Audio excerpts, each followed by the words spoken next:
Subscribe to my channel and press the bell icon so that you never miss any update. कहते हैं ना, the essence of beauty is unity in variety. और हमारा India is a land of diversity. वो चाहे culture में हो या फिर लैंग्वेज में, लेकिन इनमें से एक कड़ी है जो इन सब को जोड़ के रखता है, और वो है हमारा खाना।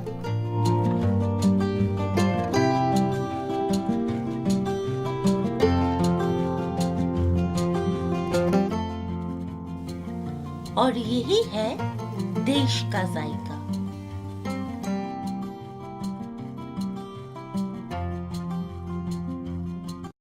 फ्रेंड्स, मैं हूँ रोज और आप सबका स्वागत है मेरे किचन में। और आज मैं जो रेसिपी बनाने जा रही हूँ वो है केसरिया श्रीखंड। ये मेनली एक महाराष्ट्रियन डिश है।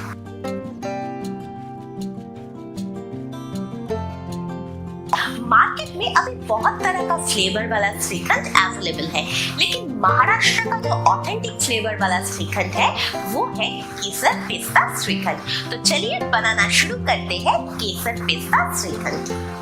सबसे पहले एक बोल लेंगे और उसमें ले लेंगे हंकट, जिसे महाराष्ट्र में चक्का भी कहा जाता है।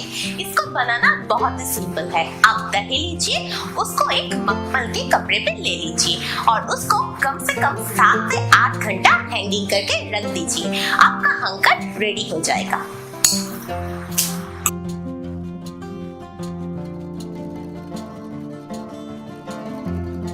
और इसको अच्छे से मिक्स करेंगे।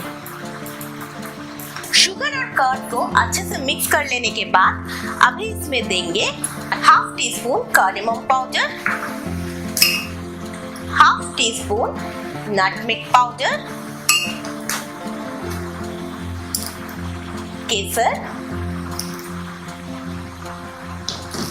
1 टेबलस्पून कैशू नट और 1 टेबलस्पून चॉप्ड पिस्ता, और इसको अच्छे से मिक्स कर लेंगे। दही के साथ सब कुछ अच्छे से मिक्स कर लेने के बाद अभी इसको 2 से 2.5 घंटे तक फ्रीजर में रख देंगे ठंडा होने के लिए। उसके बाद इसको सर्व करेंगे ठंडा ठंडा।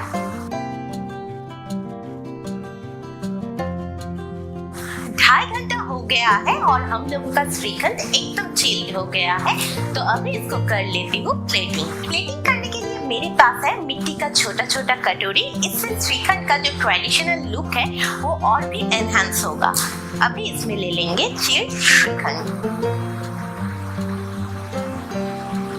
ऊपर से देंगे कुछ कटे हुए ड्राई फ्रूट्स